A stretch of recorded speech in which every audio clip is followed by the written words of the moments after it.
Le 13 juin 2016, lors de la conférence de Sony de l'E3, le plus grand salon du jeu vidéo, une bande-annonce étrange est diffusée sur les écrans géants du Los Angeles Convention Center. Et les fans du jeu vidéo du monde entier restent sans voix.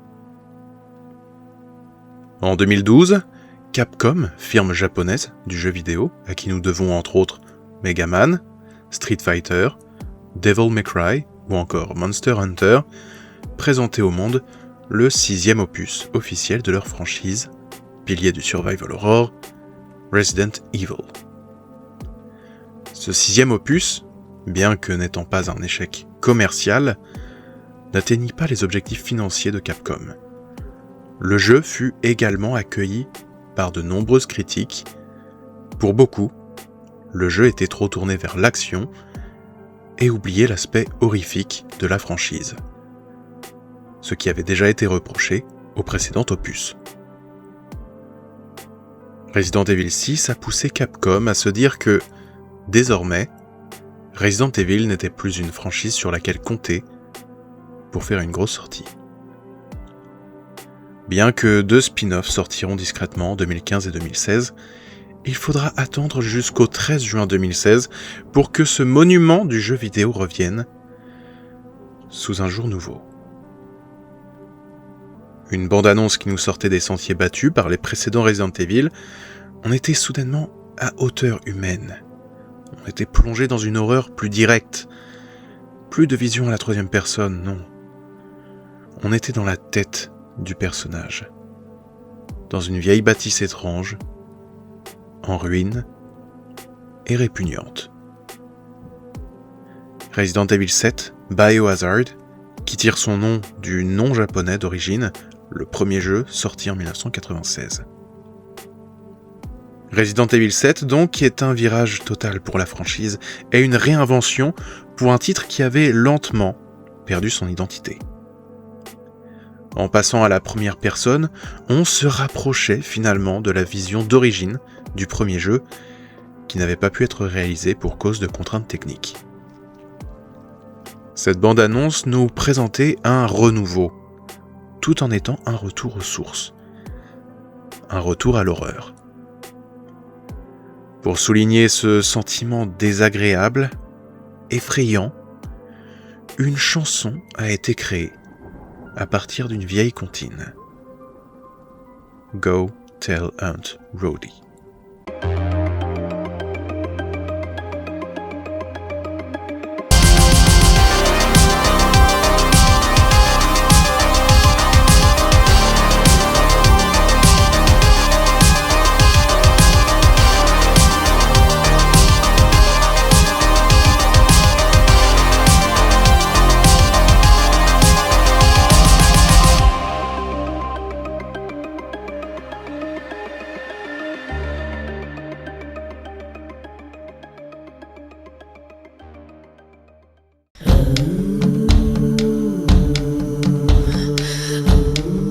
Avant de traiter cette chanson plus en profondeur, je dois vous parler de la voix de cette chanson.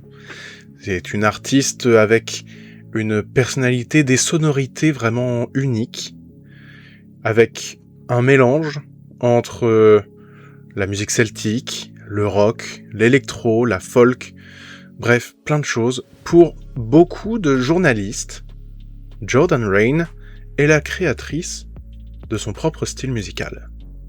Originaire de Nouvelle-Zélande, elle participa évidemment au tournage du Seigneur des Anneaux, chantant pour les funérailles de Théodred. Mais la scène ne sera pas gardée au montage. Elle a grandi sur une péninsule sur la côte ouest du pays, à 3 heures de route de la première ville. Elle avait l'habitude de ramasser ce qu'elle trouvait et de tester les sonorités avec pour en faire de la musique. Quand ses parents eurent marre de la cacophonie que cela provoquait, ils décidèrent de lui acheter une guitare. Dans son enfance, elle déménagera à plusieurs reprises avant même le lycée. En 2003, elle changera de pays, quittant les paysages fantastiques de la Terre du Milieu, pour se retrouver dans les terres d'Europe centrale, Allemagne, Pologne, République tchèque. Nommée à plusieurs reprises pour les récompenses musicales néo-zélandaises, Jordan Rain est une artiste qui a su créer une œuvre complète, variée et innovante, malgré sa relation difficile avec sa famille. Relations qui seront le sujet de son album Maiden, sorti en 2015, un an avant la sortie de Resident Evil 7. Le jeu dans lequel on se retrouve prisonnier de la famille Baker, une famille empoisonnée par un mutagène qui les transforme en monstres. Dans cet album, on notera notamment la chanson Birth Ritual, traitant notamment de ce pouvoir permettant d'imposer des choses aux enfants.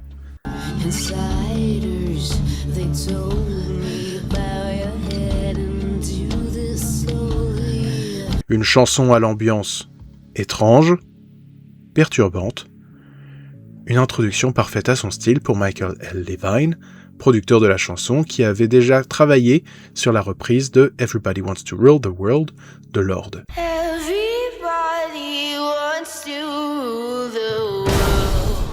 Michael avait une idée claire, prendre une chanson classique du folklore américain qui permettait d'attirer l'attention du marché états-unien, mais également d'ancrer l'ambiance dans son milieu, une maison perdue dans les marécages de la Louisiane.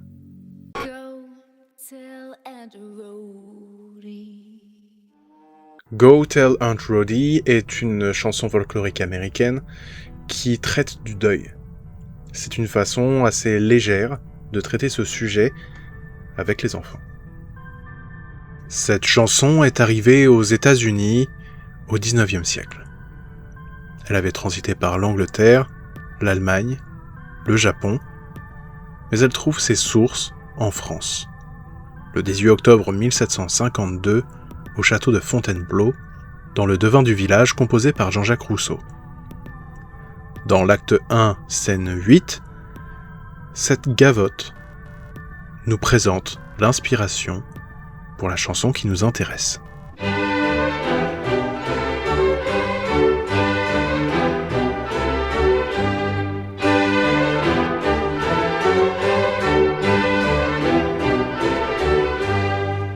En traversant les océans et le temps, arrivé aux États-Unis, cette mélodie se transformera donc en cette chanson folklorique. Cette comptine nous parlant de l'oie grise de la tante Rhody. Go tell Aunt Rhody, go tell Aunt Rhody. Les paroles d'origine sont assez simples pour être retenues par des enfants. Va dire à tante Rhody que la vieille oie grise est morte, celle qu'elle gardait pour faire un lit de plumes. Les oisons pleurent parce que la maman est morte. Le jar pleure parce que sa femme est morte. Elle est morte, la tête dans le bassin du moulin, d'avoir gardé la tête en bas. Son rythme a été bien ralenti. On est vraiment sur la chanson folklorique américaine qui se chante avec une guitare au coin du feu. Cette chanson, donc, est une chanson très répandue aux États-Unis depuis plus d'un siècle. Une chanson pour les enfants, quelque chose d'intime, de familial. Malgré cette intimité, cette enfance, elle nous parle de quelque chose de difficile, le deuil, la mort. À l'origine, donc, cette chanson est déjà particulière. Quand Capcom demande à Michael L. Levine de leur trouver une chanson folklorique qui parlerait au monde entier et qui pourrait retravailler, comme il avait retravaillé Everybody Wants to Rule the World, il a directement pensé à une chanson qu'il avait entendue quand il était au Japon.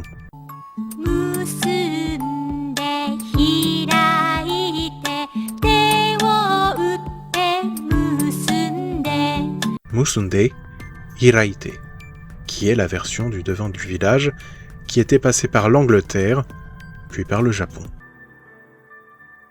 En faisant le rapprochement entre les deux, il pensa à la phrase « That the old grey goose is dead » et il le remplaça avec « Everybody's dead ». L'idée lui plut, il la proposa à Capcom, qui adora. Il fallait donc ensuite trouver la bonne chanteuse. Dans un premier temps, Michael avait commencé à travailler avec Mariana Benetto, qui est sa propre fille, mais avec le temps, ils se sont dit qu'ils avaient besoin d'une voix un peu plus particulière, plus dérangeante, plus étrange, tout simplement. Et ils ont commencé à faire des auditions. Ils ont entendu apparemment une centaine de personnes avant de s'arrêter sur Jordan Rain. Pour la composition elle-même, Michael L. Levine utilisa des éléments qui sont intimement liés à son style musical. La distorsion des sons, des passages passés à l'envers, toutes ces choses qui font passer une musique de quelque chose de normal à quelque chose de terrifiant. Des sonorités que l'on trouvait déjà pour certaines dans la bande originale de Batman The Dark Knight, sous les ordres de Hans Zimmer, pour qui il était violoniste. Cependant, ici, il ne joue pas du violon. Il joue du violon octave. Un violon retravaillé légèrement pour recevoir des cordes permettant de faire des sons plus graves, plus proches du violoncelle. Il appelle cela une ciola. La chanson commence avec un battement de cœur, au rythme de la chanson. Des bruits étranges résonnent autour, comme des voix perdues ou des lamentations. Puis on entend un son, lent et étrange, qui est rejoint par un bruit strident, rappelant un hurlement. Tout s'arrête soudainement pour laisser la place à la voix. Elle semble seule. Sa voix a un écho, comme dans une cave. Dans les sonorités qui viennent entre les paroles, reviennent ces lentes lamentations. Également des sons donnant une sensation d'humidité, comme des gouttes d'eau. Cette lente construction nous amène à la révélation. Il ne faut pas dire à la tante Rhodie que sa vieille oie est morte, mais que tout le monde est mort. C'est alors que la chanson commence réellement. Une basse profonde arrive, donnant l'impression de nous entourer, de nous enfermer, alors que le son se distord, rappelant le bruit des vieilles cassettes vidéo, un des éléments utilisés dans le jeu pour approfondir l'histoire. Accompagné de percussions légères mais rapides, ainsi que des mêmes sons inquiétants que depuis le début, le premier couplet se présente dans une ambiance stressante.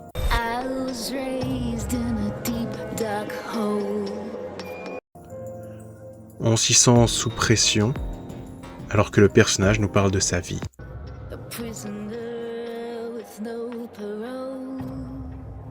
Élevé dans un trou sombre et profond, un prisonnier n'ayant pas le droit à la parole.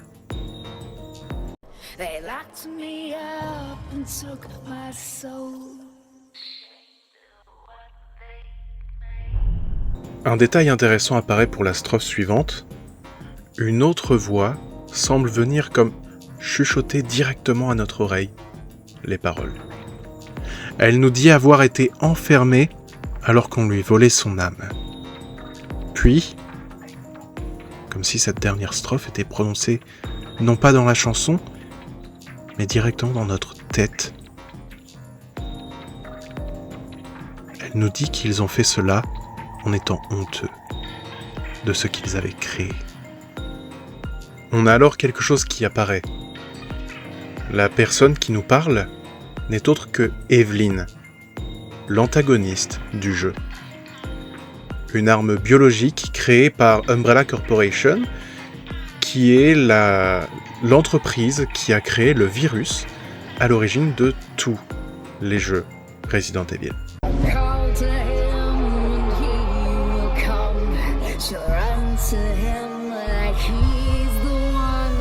Elle dit l'avoir appelé et il est venu. Qu'une femme l'accueillera comme s'il était l'élu de son cœur.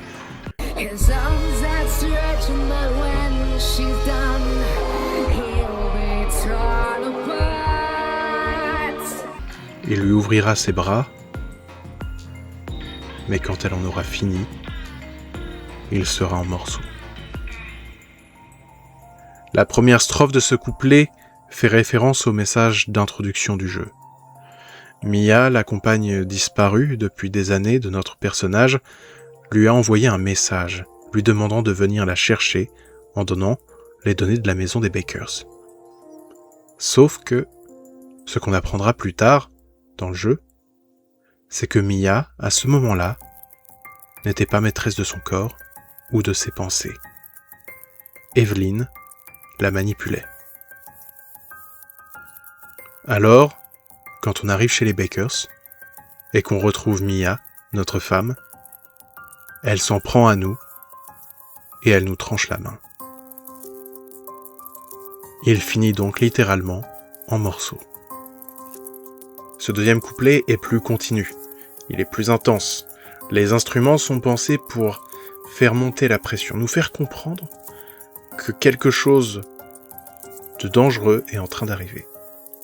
Jordan Rain elle-même, dans sa façon de chanter, apporte plus de distorsion dans sa voix, plus d'intensité. On est vraiment censé comprendre que on arrive dans une situation où on n'est pas maître du tout.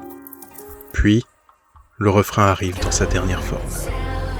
La musique devient complète. Sa mélodie arrive enfin. Go, tell Aunt Rhody.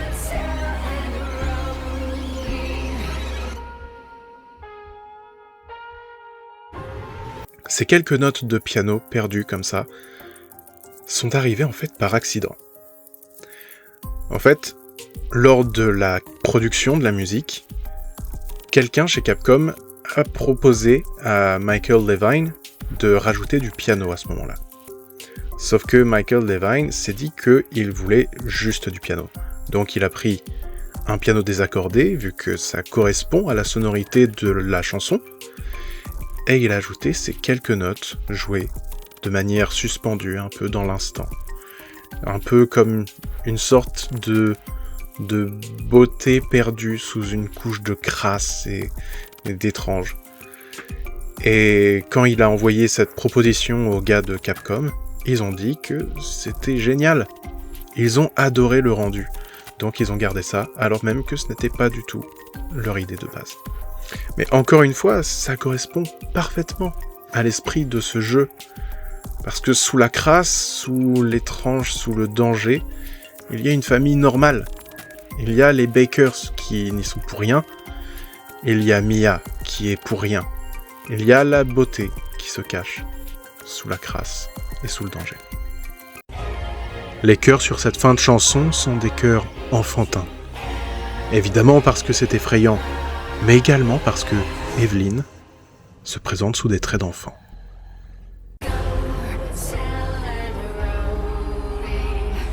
Si la sortie de Resident Evil 7 a été un énorme succès, qui a relancé une trilogie, du coup, avec Resident Evil 8 Village et Resident Evil 9 Requiem, qui sont d'excellents jeux. Je les ai adorés, je les ai fait plusieurs fois. Qui a aussi lancé une série de remakes, Resident Evil 2, Resident Evil 3, Resident Evil 4, ainsi que un remake annoncé de Code Veronica. On ne peut pas fermer les yeux sur le fait que la chanson de Michael L. Levine et de Jordan Rain y est pour quelque chose. Cette chanson est devenue un symbole du retour à l'horreur de Resident Evil. Et c'était ce dont avait besoin Resident Evil. Car même si Resident Evil Requiem a apporté un mélange entre l'horreur et l'action,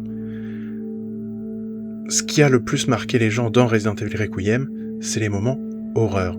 Les moments d'action étaient là finalement pour faire redescendre un peu la pression et apporter de la variation dans la façon de jouer. Mais le cœur du jeu se retrouvait vraiment avec le personnage de Grace, et c'est les moments qui sont censés nous faire peur. Cette chanson donc est pour moi maintenant devenue une chanson mythique du jeu vidéo, une chanson... Je ne peux pas ne pas penser à Resident Evil quand j'entends cette chanson. Je ne peux pas ne pas penser aux jeux vidéo, à l'horreur, etc.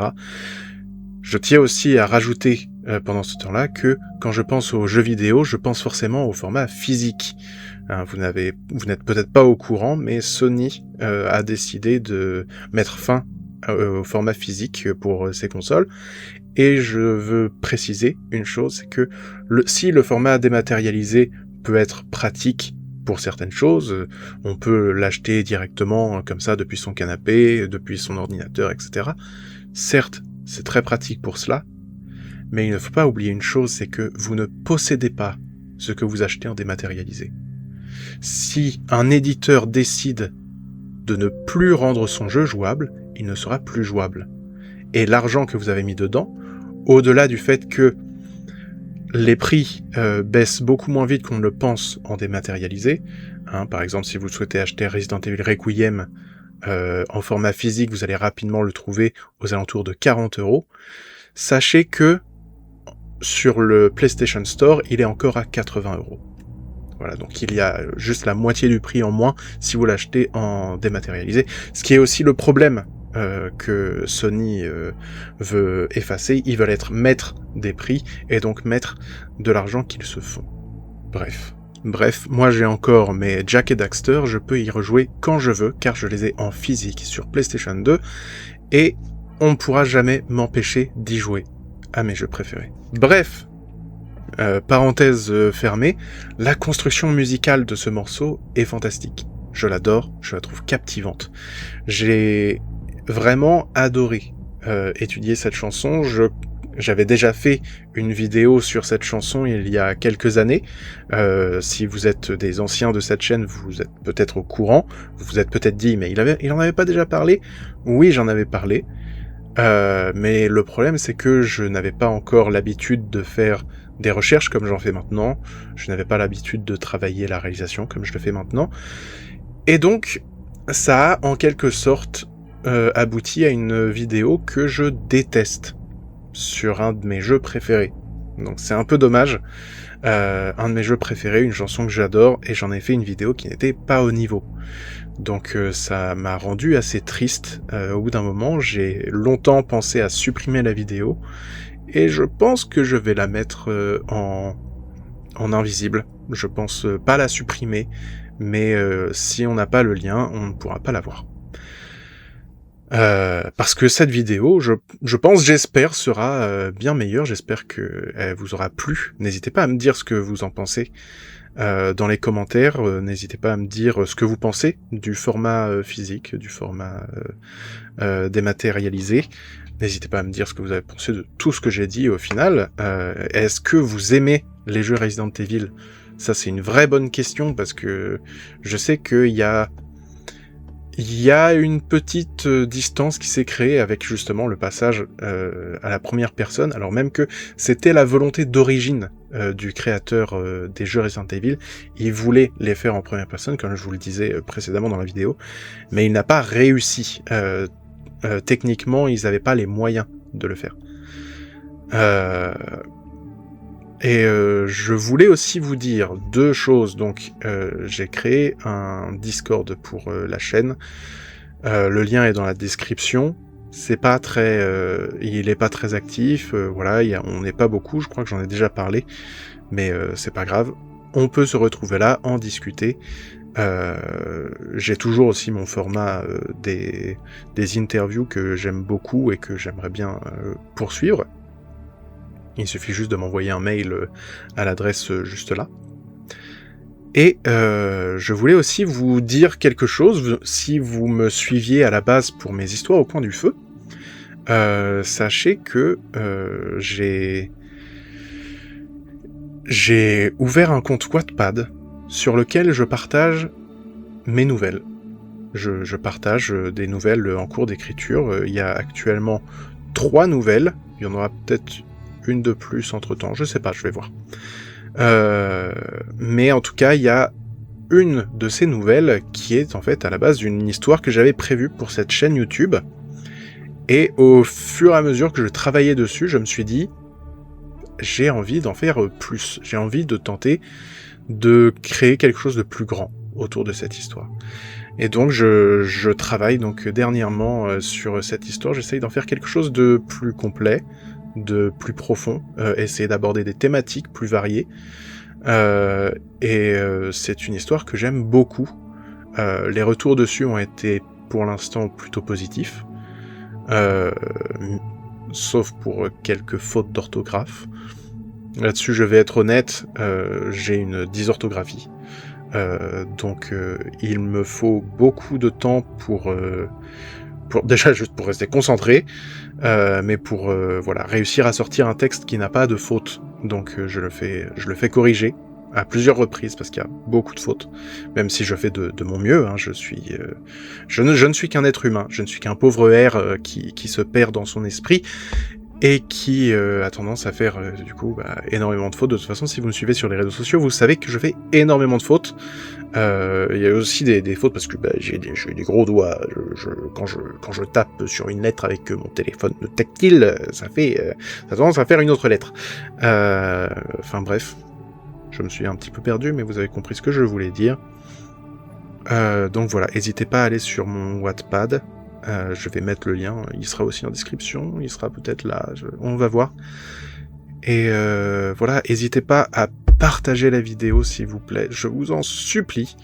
Ça aide vraiment énormément la visibilité de la chaîne, commenter, etc. Je sais que je ne poste pas beaucoup de vidéos, pas régulièrement. Donc c'est assez difficile d'avoir l'algorithme de YouTube qui va me soutenir. Donc ça passe vraiment par les commentaires, par les partages, etc. Si vous êtes sur votre téléphone, déjà vous avez du courage d'avoir regardé la vidéo en entière sur votre téléphone, mais n'hésitez pas, vous pouvez booster la vidéo normalement. Et voilà. Je vous remercie d'avoir regardé cette vidéo. N'hésitez pas à me dire ce que vous avez pensé de ce nouveau format, de cette nouvelle façon de travailler. Ça m'a demandé énormément de temps de montage, énormément. Donc j'espère que ça vous plaît. J'espère que le rendu vous convient, parce que voilà, j'ai essayé de faire les choses bien. Donc voilà. Je vous souhaite une bonne journée, une bonne semaine, un bon week-end selon le moment auquel vous regardez cette vidéo, et je vous dis à la prochaine. Salut!